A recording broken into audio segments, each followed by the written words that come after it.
கலைஞர் தொலைக்காட்சி நேயர்கள் அனைவருக்கும் வணக்கம். ஒருத்தர் நல்லா நடிச்சாரே அவரை நடிகர்னு சொல்லிடலாம். ஏதாவது ஒரு படத்துல முக்கியமான கதாபாத்திரத்துல வந்து 4 சண்டை 4 டுவேட் பாடினாலே அவங்கள ஹீரோன்னு சொல்லிடலாம். ஆனா ஒருத்தவங்களை செலிபிரிட்டி இல்லைன்னா ஸ்டார் அப்படின்னு சொல்லணும்னா எத்தனை பேருக்கு இவங்களை பிடிச்சிருக்கு அப்படிங்கிறத வச்சுதாங்க. நிறைய பேருக்கு நம்மளை ரொம்ப பிடிச்சு நம்மளை கொண்டாடினாதான் நம்மள ஸ்டார்னு சொல்லுவாங்க. இப்ப நான் சந்திக்க போறது ஒரு நடிகரோ ஒரு ஹீரோவோ அப்படி சொல்ல முடியாதுங்க. இவர் வந்து ஒரு ஸ்டார். அண்ட் இவரை ஒரு ஸ்டாரா நம்மளுக்குலாம் நல்லா தெரியும். நல்லா நடிப்பாரு, நல்லா பாடுவாரு, பாடல் எழுதுவாரு, இப்போ தயாரிப்பாளராகவும் ஆயிட்டாரு. ஆனா ஆஸ் அ பர்சன் இவர் வந்து ரொம்ப அமைதியா இருப்பாரு, ரொம்ப மெச்சூர்ட், ரொம்ப டவுன் டு அர்த். இது உங்களுக்கு தெரியுமா? இந்த மாதிரி இன்னும் நிறைய விஷயங்கள் இவரை பத்தி தெரிஞ்சுக்க போறோம். நம்ம எல்லாருக்கும் ரொம்ப பிடிச்ச தனுஷ்க்கு என்னென்ன விஷயங்கள் தெரியும் அப்படின்னு அவர்கிட்டே கேட்டு தெரிஞ்சுக்கலாம். Hello sir. Hello. we are very happy to have you. எப்படி இருக்கீங்க? நல்லா இருக்கேன். ஓகே. முதல்ல படத்தை பத்தியே கேட்கலாம். வேலையில்லா பட்டதாரி அப்படிங்கிறது வந்து படத்தோட டைட்டில் எங்களுக்கு புரியுது. இப்போ ஒரு கதாபாத்திரமா நடிக்கணும் அப்படின்னா பேசிக்கா அதை பத்தி கொஞ்சம் தெரிஞ்சிருக்கணும். பட் உங்களுக்கு வேலை இல்லாம வேலை தேடி போன அனுபவமே லைஃப்ல இருந்திருக்காது.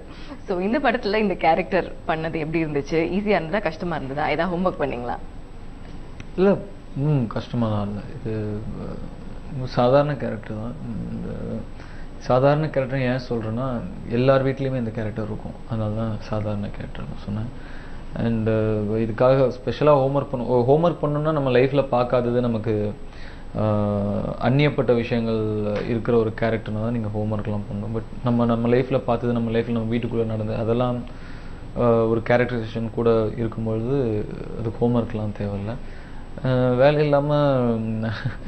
இல்லாமல் நான் பட்டதாரியே இல்லை. ஃபர்ஸ்ட் ஆஃப் ஆல் நான் படிக்கவே இல்லை. +1 படிச்சுட்டு இருக்கும்போதே துள்ளுதல் மேல் நடிக்க வந்தாச்சு. ஸோ பட்டம் இருந்தால் தானே வேலை இல்லாத பட்டதாரி ஆகுது. ஸோ அது என்ன சொல்கிறது. பட்டு அண்ணா இருந்தார் வீட்டில் வேலை இல்லாமல். இன்ஜினியரிங் முடிச்சுட்டு ஒரு 4-5 வருஷம் வீட்டில் இருந்தார். ஸோ அவரை பார்த்த எக்ஸ்பீரியன்ஸ் இருக்கு. ஓகே. இந்த படத்தினுடைய இயக்குனர் திரு வேல்ராஜ் அவர்கள் இதுக்கு முன்னால் உங்களுடைய 2 படத்துக்கு வந்து ஒளிப்பதிவாளராக இருந்திருக்காரு. இந்த படத்தில் அவர் திடீர்னு இயக்குனராக இருக்காரு. எப்படி வந்து உங்களுக்கு கதை சொன்னா, எப்படி உங்களை இம்ப்ரெஸ் பண்ணாரு? கேரக்டரைசேஷன் தான் இன்னைக்கு சொசைட்டியில் இருக்கிற ஒரு முக்கியமான பிரச்சனையாக இவ்வளோ காமெடியாகவும், இவ்வளோ மாஸாகவும், இவ்வளோ என்டர்டெய்னிங்காகவும் சொல்ல முடியும். ப்ளஸ் ஃபேமிலி வேல்யூஸ் அண்ட் இவருடைய இந்த ரகுவரன்கிற கேரக்டரோட characterization was very adorable. So அதனால் எனக்கு அதுவும் என்னுடைய கெரியருக்கும் கரெக்டான ஸ்கிரிப்டாக இருந்த இந்த டைமில். ஸோ அதனால சூஸ் பண்ணேன். வேலையை விட்டியா? வேலையில்லா பட்டதாரி படத்தை பற்றி நிறைய விஷயம் கேட்டாச்சு. இப்போ நம்ம நடிகர் தனுஷை பற்றி பேசலாம் அப்படின்னு நினைக்கிறேன். அண்ட் அப்பார்ட் ஃப்ரம் மூவிஸ் உங்களுக்கு வேற என்னெல்லாம் இன்ட்ரெஸ்ட்? ஸ்போர்ட்ஸ் இல்லை வேற ஏதாவது? மூவிஸ் தான். மூவிஸ்க்கு அப்புறம் ஏதாவது சொல்லியே ஆகணும்னா ஸ்போர்ட்ஸ். ஓகே. யூஸ்வலாக ஸ்கூலில் காலேஜ்லலாம் படிக்கும் போது ஏதாவது வாழ்த்தனமாக ஏதாவது பண்ணி வீட்டில் மாட்டிக்கிட்டு அதெல்லாம் பண்ணுவோம். பட் நீங்கள் ஸ்கூல் படிக்கும் போதே படத்தில் நடிக்க ஆரம்பிச்சிட்டிங்க ரொம்ப ஏர்லி ஏஜ்லேயே. எப்பயாச்சும் ரிக்ரெட் பண்ணியிருக்கீங்களா, இவ்வளோ சீக்கிரமாக நம்ம இந்த மாதிரி ஒரு பெரிய பொறுப்பில் வந்துட்டோமே?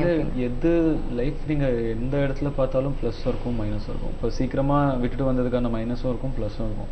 ஒரு சிலர் அதெல்லாம் முடிச்சுட்டு லேட்டாக வேலைக்கு போகிறோம், அவங்களுக்கான ப்ளஸ்ஸும் இருக்கும், அவங்களுக்கான மைனஸும் இருக்கும். ஸோ நீங்கள் லைஃப்பில் எந்த சுச்சுவேஷனில் உங்களுக்கு எது நடந்தாலும் அங்கே ஒரு ப்ளஸ் அண்ட் மைனஸ் இருக்க தான் செய்யும்.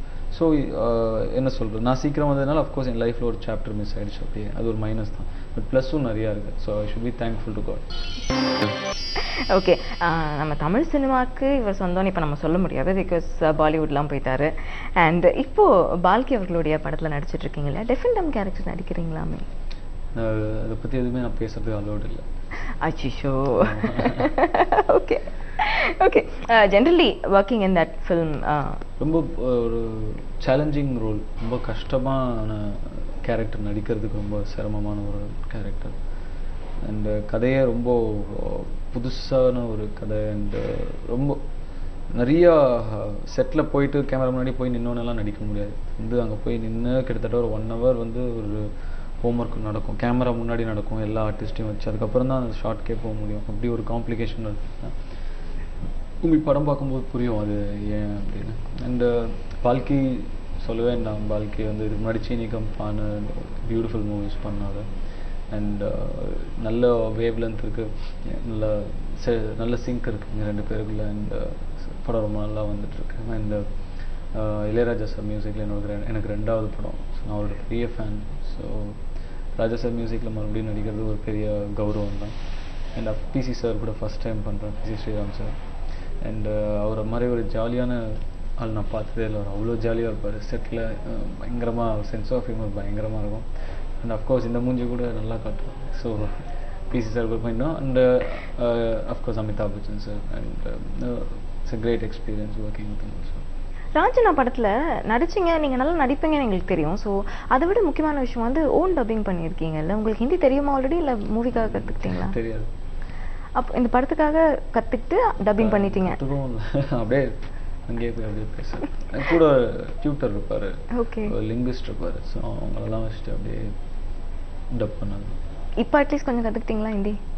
இல்லை, அது எப்படி கற்றுக்க முடியும்? ஒரு வருஷத்தில் வருது ஒரு லாங்குவேஜுங்கிறது 4-5 years ப்ராக்டிஸ் இருந்தால் தான் ஓரளவுக்கு அது வரும். இன்னும் தெரில, பட் ஓகே சமாளிக்கிறேன். அப்படி பொதுவாக வந்து ஹிந்தி தெரிஞ்ச ஹீரோயின்ஸ் வந்து தமிழ் தெரியாமல் கஷ்டப்பட்டு நாங்கள் பார்த்துருக்கோம். பட் எங்கள் ஹீரோ வந்து அங்கே போய் ஹிந்தி தெரியாமலே டப்பிங்லாம் பண்ணியிருக்காரு அப்படின்னு நினைக்கும் போது ரொம்ப சந்தோஷமா இருக்கு.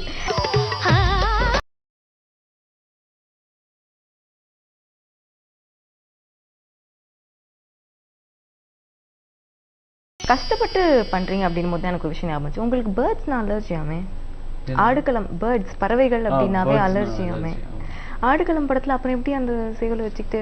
இது ஃபர்ஸ்ட் ஒரு 2 ஷெட்யூல் ரொம்ப கஷ்டமாக தான் இருந்தது. ரொம்ப அந்த சிறகு அடிக்கிறது எனக்கு ஒரு மாதிரி பல்லெல்லாம் பூச்சி அந்த மாதிரி நிறைய பஞ்சாயத்து இருக்கு.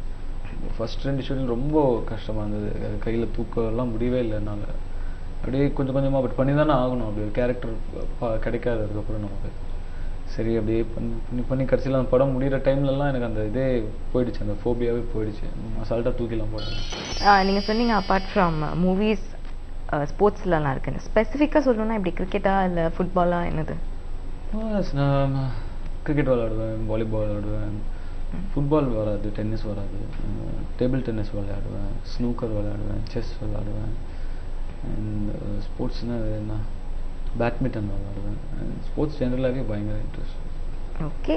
அண்ட் இப்போ நிறைய கேரக்டர்ஸ் நடிச்சிட்டீங்க. This is your 25th film. So 25 different characters நாங்கள் உங்களை பார்த்துருக்கோம். இதில் ஏதாவது ஒரு பர்டிகுலர் ஒரு பர்டிகுலர் கேரக்டர் கிட்டத்தட்ட தனுஷ் வந்து ரியல் தனுஷ் இந்த கேரக்டர் கூட கம்பேர் பண்ணலாம் இந்த மாதிரி தான் அப்படின்னா எந்த படத்தில் வர எந்த கேரக்டர்? இது சொல்லலாம், வேலையில் பட்டதாரி சொல்லலாம். வேலையில் 90-95% ஓகே நம்ம எப்படியோ அப்படிதான் இருக்கும். அது பார்க்குற எல்லா பசங்களுக்கும் அப்படிதான் இருக்கும். 90-95% இது நம்ம கேரக்டர் தாங்கிற மாதிரி எல்லா பசங்களுக்கும் காமனான ஒரு கேரக்டராக இருக்கும். ஓகே. ஸோ நிச்சயமாகவே தனுஷ் எப்படின்னு உங்களுக்கு தெரியணும்னா வேலையில்லா பட்டதாரி படத்தை போய் பாருங்க. கிட்டத்தட்ட தனுஷே அப்படிதான். ஸோ இது வரைக்கும் நிறைய ஹீரோயின்ஸோட நடிச்சிட்டீங்க. இதில் உங்களுக்கு பிடிச்ச ஹீரோயின், இவங்களோட ஒர்க் பண்ணது வந்து எனக்கு நிஜமாவே ரொம்ப கம்ஃபர்டபுளாக இருந்தது, ரொம்ப பிடிக்கும் அப்படின்னா யாரு? எல்லாருமே இப்போ யாருமே அப்படி ட்ரபிள் பண்ண மாதிரி இல்லை. எல்லாம் ஒரு வகையில் ஒரு மாதிரி தான் இருப்பாங்க. And they've all been of great support. They've all been good friends. There are ஒரு சிலர் இன்னும் கூட நல்ல ஃப்ரெண்ட்ஸாக இருக்காங்க. ஸோ இப்படி இவங்க கூடன்னு சொல்ல முடியாது. எல்லாருமே அப்படி யாராவது ட்ரபிள் பண்ணாமல் இருந்தால் சொல்லிடுவாங்க டப்புன்னு. நான் அந்த மாதிரி யாருமே இல்லை. They're all fine. Okay. And இப்போ மூவிஸ் ப்ரொடியூஸ் பண்ண ஆரம்பிச்சிட்டிங்க. ஸோ ஆஸ் அ ப்ரொடியூசர் நீங்கள் ஒரு படம் கேட்குறீங்க அப்படின்னா உங்களை இம்ப்ரெஸ் பண்ணணும்னா என்ன மாதிரி கதை சொல்லணும், எப்படி சொல்லணும்? as a producer உங்களை இம்ப்ரெஸ் பண்ண நல்ல கதை சொல்லணும், கான்ஃபிடென்ட்டாக சொல்லணும், அவ்வளோ. இதுக்கு மேலே நீங்கள் கேட்ட கேள்வி என்ன கதை சொல்லணும், எப்படி சொல்லணும்? நல்ல கதை, கான்ஃபிடென்ட்டாக சொல்லணும், கதையை கான்ஃபிடென்ட்டாக சொல்லணும். ஓகே. அண்ட் இப்போ பாடலாம் எழுதுறீங்க, அதில் வந்து இப்போ ஏதாவது கேட்சியான ஒரு வேர்டு, இப்போ வேற யாருன்னா எழுதுகிற பாடல் கூட நம்ம ரொம்ப ரசிப்போம் இல்லையா? அது மாதிரி ரீசெண்டாக நீங்கள் ரசித்த ஏதாவது கவிதையோ இல்லை ஏதாவது வரிகள்?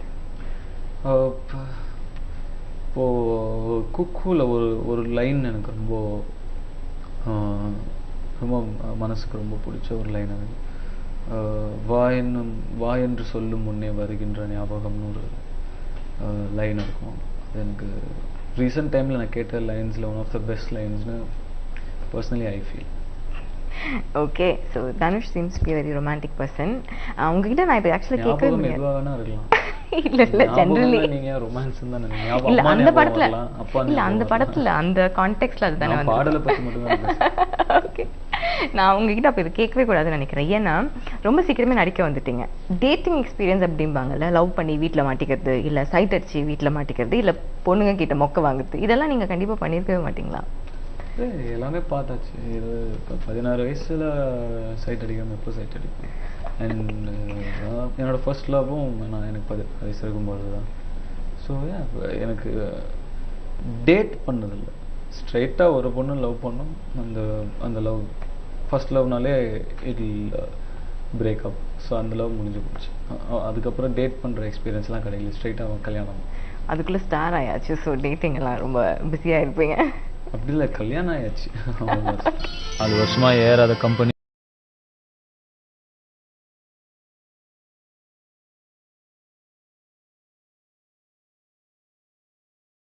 இப்போ ஒரு பாடல் பாடுறோம் அப்படின்னா அந்த பாடல் வந்து ஓரளவுக்கு ரீச் ஆகணும் அப்படிங்கிறது நம்மளுக்கு தெரியும். பட் வைட்டஸ்ட் கொலவெறி பாடல் வந்து கண்டிப்பாக நீங்கள் எதிர்பார்த்ததை விட கூட ரொம்ப அதிகமான ஒரு ரீச் இருந்திருக்கும். ஸோ இது வந்து எங்களுக்கு ரொம்ப ஆச்சரியமாக இருந்தது. பட் இப்போ உங்கள் கெரியர் நீங்கள் திரும்பி பார்க்குறீங்க அப்படின்னா இந்த ஒரு விஷயம் நான் எதிர்பார்த்ததை விட ரொம்ப சீக்கிரமாக நடந்துச்சு, இல்லைனா இந்த அளவுக்கு வரவேற்பு கிடைக்கும் அப்படின்னு நான் எதிர்பார்க்கல இந்த ஒரு விஷயத்துக்கு அப்படின்னா இந்த விஷயம் சொல்லுவீங்க?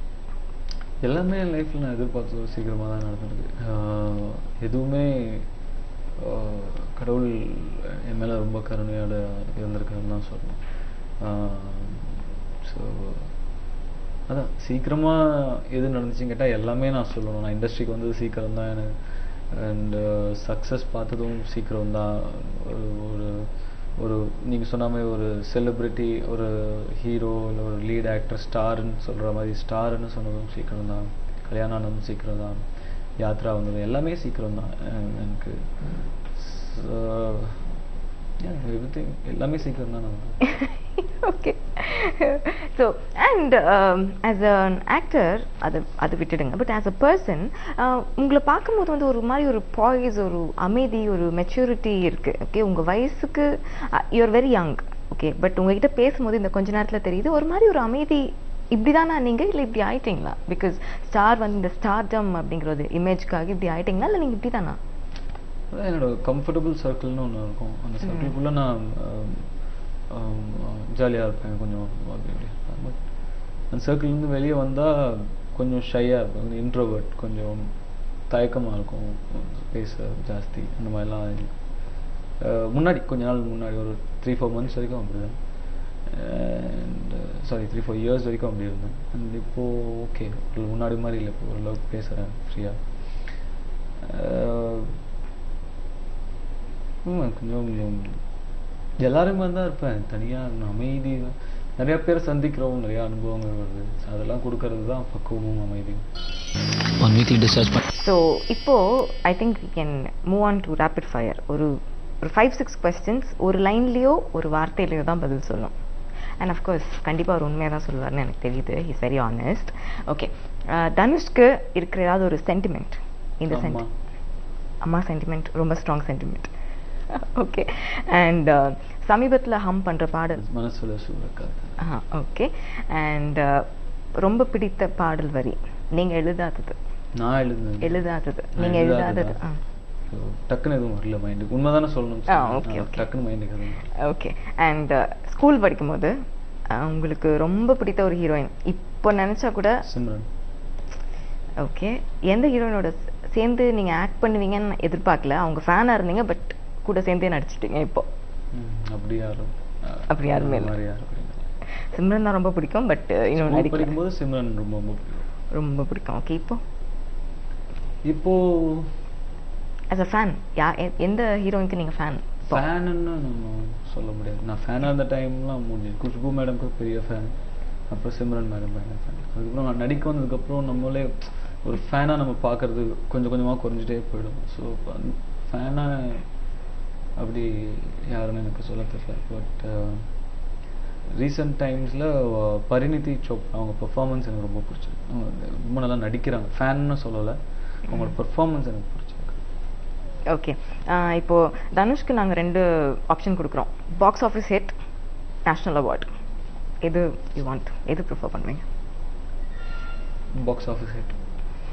நேஷ்னல் அவார்டு இல்லையா? வாங்கிட்டேன். Okay, right. Last question.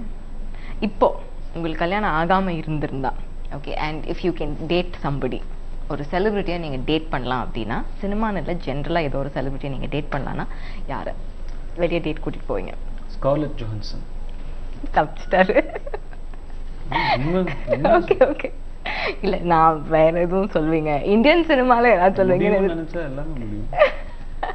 Okay fine, thank you so much. And வேலையில்லா பட்டதாரி திரைப்படத்தை பார்க்கறதுக்கு தியேட்டருக்கு வர உங்களுடைய ரசிகர்கள் என்ன எதிர்பார்த்து வரணும்? அவங்களுக்கு என்ன சொல்ல விரும்புறீங்க? முதல்லயே சொன்ன மாதிரி தான், இது என்னுடைய ரசிகர்களுக்குன்னே பார்த்து பார்த்து எடுத்த ஒரு படம். நான் இது வரைக்கும் என்னுடைய ரசிகர்கள்னு தனிப்பட்டியாக நான் ஒரு படத்தை சொல்லவே மாட்டேன். சினிமா ரசிகர்களுக்குன்னு தான் சொல்லுவேன். இது என்னுடைய ரசிகர்களுக்கு மனசில் வச்சு பண்ண ஒரு கதை. பட் அது மட்டும் இல்லாமல் ஃபேமிலி ஆடியன்ஸ்க்கான விஷயமா இருக்கும். லவ், ரொமான்ஸ் எல்லாமே சேர்ந்து இருக்கிற ஒரு விஷயம் தான். நீங்கள் குறிப்பிட்டு உங்களுடைய ரசிகர்களுக்குன்னு கேட்டதுனால நான் சொல்கிறேன். அவங்கள மனசில் வச்சே எழுதின ஒரு கதை, அவங்கள மனசில் வச்சே எடுத்த ஒரு படம். டேய் ரகு, இந்தடா. ஓகே, ஏற்கனவே மாப்பிள்ளை படத்துலையும் சரி, படிக்காத படத்துலையும் சரி, நீங்க and Vivek sir combination was a super hit. இந்த படத்துலையும் அவர் நடிச்சிருக்காரு. விவேக் சார் வந்து ஒரு காமெடினா மட்டும் என்னால் பார்க்க முடியல. விவேக் சார் வந்து ஒரு is a beautiful actor also. நல்ல டேலண்ட் இருக்குது, நல்ல பர்ஃபார்மர் ஆல்சோ. ஸோ நான் அதனால தான் ஃபர்ஸ்ட் ஆஃப் ஆல் எனக்கு 25வது படம் அதில் விவேக் சார் இருக்கணும்னு நான் ரொம்ப ஆசைப்பட்டேன். அண்ட் இந்த படத்தில் வந்து அப்படி ஒரு காமெடியன்னு ஒரு கார்னர் பண்ணுற மாதிரி அவரை யூஸ் பண்ணக்கூடாது. அவரோட மற்ற டேலண்ட்ஸ் எல்லாம் கூட வெளியே வரணும். தட் இஸ் அதர் பர்ஃபார்மிங் எபிலிட்டிஸ்லாம் கூட இந்த படத்தில் நமக்கு வெளியே வரணும் அப்படின்னு ரொம்ப ஃபீல் பண்ணேன். ஸோ அதுக்கு இந்த படத்தில் ஒரு காமெடியன் கிடையாது, அவரும் ஒரு ரொம்ப இம்பார்ட்டண்ட்டான ஒரு கேரக்டர் பண்ணியிருக்காரு இந்த படத்தில் அவர்.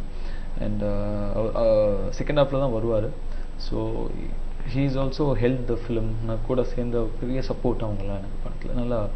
அண்ட் கண்டிப்பாக இந்த படம் என்னுடைய 25வது படத்தில் அவர் நடிச்சு கொடுத்ததுக்கு அவருக்கு என்னோட நன்றி. Okay, thank you so much. 25 படம் ஆயிடுச்சு அப்படின்னாலே அடுத்தது 50, 100 எல்லாம் ரொம்ப ஈஸி, எங்களுக்கு தெரியும். ஸோ கூடிய சீக்கிரம் 50th ஃபிலிம், 100th ஃபிலிம் இதெல்லாம் கண்டிப்பாக நான் உங்களை மீட் பண்ணி இதே மாதிரி இன்டர்வியூ பண்ணுவேன் எனக்கு ஆசை. All the very best and thank you so much for your time. Thank you.